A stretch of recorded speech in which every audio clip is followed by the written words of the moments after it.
G'day guys, Justin here, coming at you with another Player of the Day video for the NBA, this time for October 26th, 2017. Now, we had a few good games today. We had Chicago picking up their first win. We had the Clippers with the win on the buzzer against Portland. We had a nice game with Boston and Milwaukee, and we also had the Pelicans and Sacramento.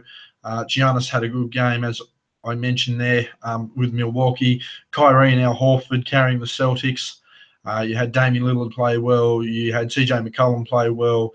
You had Blake Griffin play well. But my player of the day for the first 40 and 20 game for season 2017-2018 is DeMarcus Cousins of the New Orleans Pelicans, with the total impact score of what is a record now on the season of .379.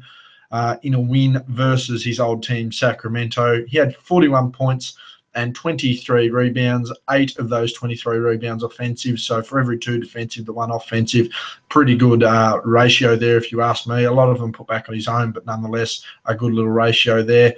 6 assists. Now, he did have 4 turnovers to go with it, but compared to some of the turnover ratios in the big triple-double games from the huge superstars, that's expected and really will probably get blown out of proportion, unlike theirs.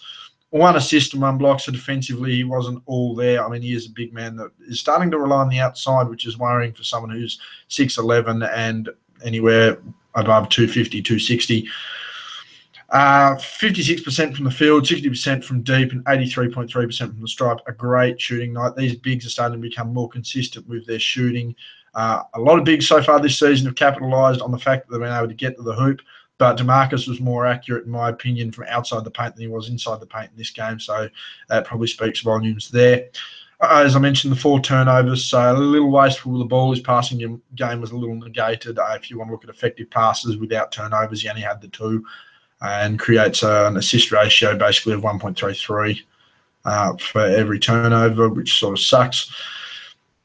5 personal fouls. So again, when trying to play defense, he was playing it irrationally and obviously uncoordinated for those 5 fouls.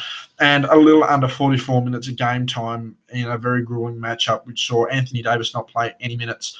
He's still out with his injury of the knee.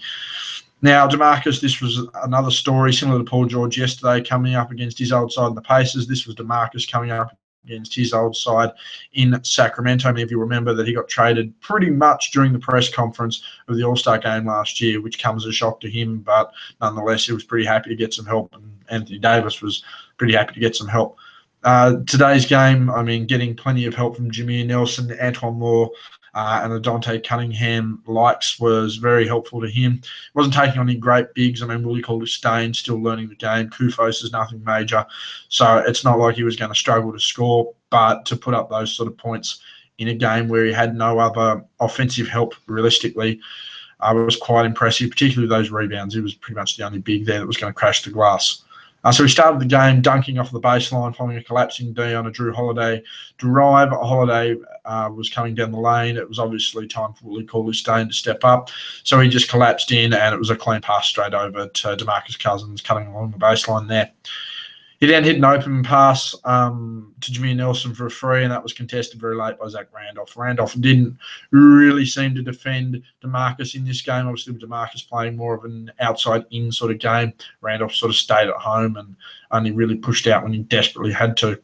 Then received a pass off of Jameer Nelson at the top of the arc and drove and scored on Cauley-Stein. There was a lot of taking players off the dribble and scoring from a triple threat position for DeMarcus in this game, which is something that, as I said, I really don't always like in a big man, particularly when you've got someone like a Cousins who should be able to bang down low. His post-game's not great, but it's good enough in this league.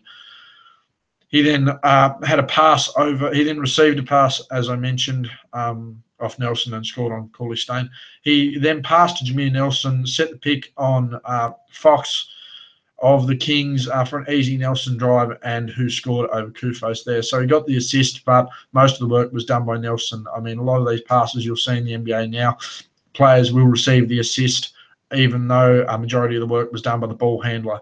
So again, that's just a difference in how assists and that were graded. I mean, you've only got to look back even as the very early 2000s I mean, obviously the 90s and the 80s, old school ball, if you didn't score off the pass, there was no such thing as 2 to 3 dribbles and score for an assist. No, you had to absolutely be the sole reason they scored, the sole reason to set up a shot at least. He then took Kufos off the dribble to the basket. He had a layup. The layup was tipped by Kufos and it came off the iron, but he gave the offensive rebound and made the putback layup. Again, most of his offensive rebounds came from his own work today. I mean, he had 3 there in a row until a goaltend later on in the game. He then had a full court drive on a Kufos and missed the layup. And here it is, as I mentioned, he had 3 putback attempts, which eventually led to a goaltend on the 4th layup attempt. So in the space of 2 offensive plays with DeMarcus Cousins, he's had 4 offensive rebounds. But really, he's had about 5 shots, and he's only made 2. He's had 5 or 6 shots, and he's made 2 of them. So a little inefficient there offensively, but nonetheless building those offensive numbers up, which is another reason why he's looking really good. But again, you need to sort of give credit there too. When a guy is constantly grabbing those offensive boards, no matter the result, it's only beneficial in giving you more possession.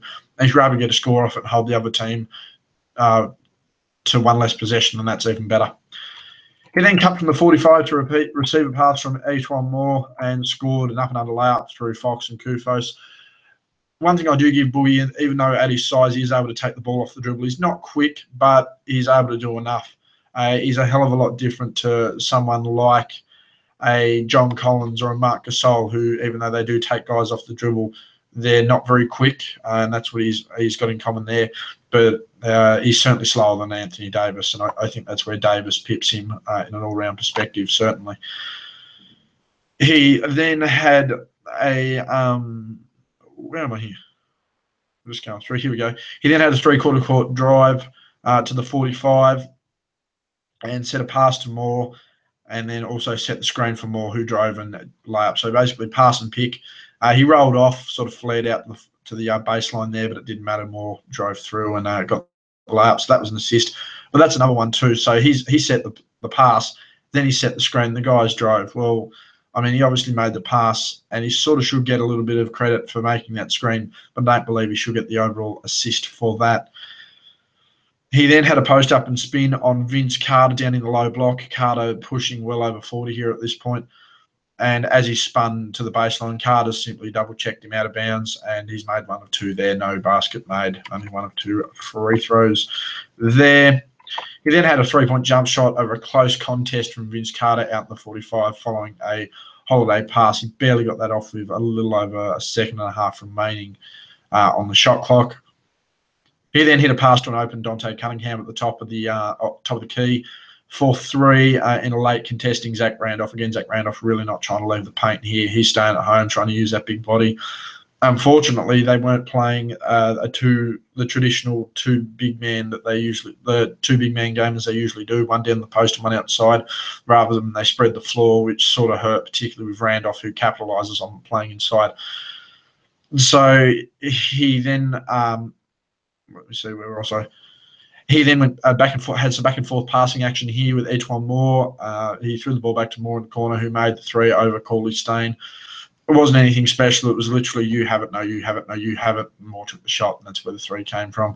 Nothing too special. It was just about, he didn't create a shot, so to speak, with his pass. It was just the pass that led to the score pretty much.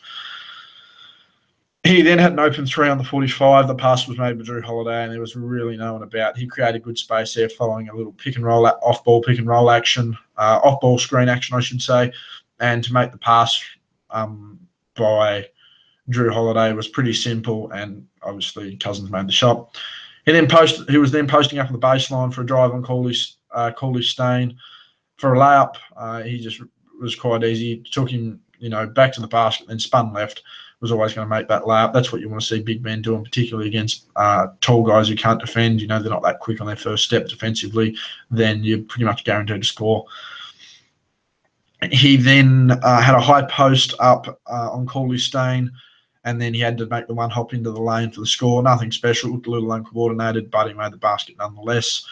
Then had a dribble step back in the 45 over Cauley Stain. So as I mentioned, Cauley Stain the main assignment, so you can see why he scored these points. But Cauley Stain certainly didn't play him to his advantage. He let him catch the ball outside, but because he's not a great defender, he gave him too much space, and Bowie was knocking down shots. or he'd let him catch the ball and he'd defend too high up on him to the point where he'd just spin off for a post up or spin off for a drive. So a bit of a weak defensive game here by Corley Stain, but he's got room to grow and plenty to do. So as I mentioned, he had the dribble and the step back on the 45 over Corley Stain, and then followed by that, he had a drive on Kufos and was fouled and made both free throws. So a fairly consistent night so far for Cousins. Yeah, he just took advantage of his size and his ability to work off the dribble as a big man, and knowing that his defenders weren't able to keep in front of him. Very simple stuff. He then drove past Kufos with a dump pass to Cunningham. Cunningham then missed what was pretty much an open layup, but Cousins grabbed the offensive board and was fouled and managed to make both of those free throws. So, again, he's able to work in tight quarters to grab these offensive boards and put points on the board and deny the team opposition. It's just that a lot of them were either A, offensive boards that he was getting off his own misses, or B, really unnecessary offensive boards. So that really should have been a layup made by Cunningham. It just didn't happen.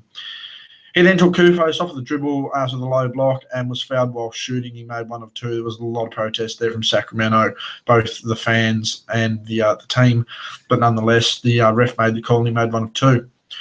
He then had an open jump shot for 3 over what I really lacking calling Stain. Again, he basically just hung back, prepared for that drive, and Cousins made the shot. So he's quite, again, he's becoming more dynamic in the way he plays his game. But when you're a big guy who's 6'11", with the way the rules are now, there's no reason he can't get inside and try and score. Then again, when he tried to do that today at really close quarters, he wasn't overly successful. I mean, his jump shot was warm, so who blames the guy? So after that open jump shot of Corley Stain, who really sagged off of him, he then drove on Corley Stain and missed the layup, but he gave it his own offensive board. For the putback layup, DeMarcus Cousins came up really big here. I still think Blake Griffin had the better fourth quarter, obviously hitting the game-winning shot, but nonetheless from an overall perspective and really having to carry a team like that. I mean, not that he really should have had the numbers he did to beat them. But 41 points, as I mentioned, 23 rebounds, 8 of those offensive, but a lot of them were his own ball. 6 assists and 1 steal and 1 block. His defensive game wasn't great when you look at the fact that he had 4 turnovers and wasn't very clean defensively with those 5 fouls. But again, a jump shot of 56%, which is essentially what it was today for DeMarcus Cousins, and 60% from deep. You can see why he stayed outside and really forced the D to either get right up on him, and then when he started driving, forced them back, so he had those open shots. And he was getting to the line at 83.3%. You certainly can't scoff at that for anyone in the league, let alone a big guy. Big guys can usually pass at 70%, so that's an excellent game from the foul line. And all in about 44 minutes, so to really only have 1 minute a quarter break and put those numbers up and really put the team on your back was quite an impressive game to see. But as I mentioned, it needs to be noted that he wasn't playing anyone of significance defensively. Zach Randolph, the one guy who could have been physical with him down on the block, was taken out of the game by someone like a Cunningham who simply replaced the role that Cousins would normally play. Whereas a Corley Stain and a Kufos would have played on a Davis, as Davis is usually the guy to camp outside of the 2 bigs when they both play. The roles were reversed, and I really think they took full advantage of the mismatches there.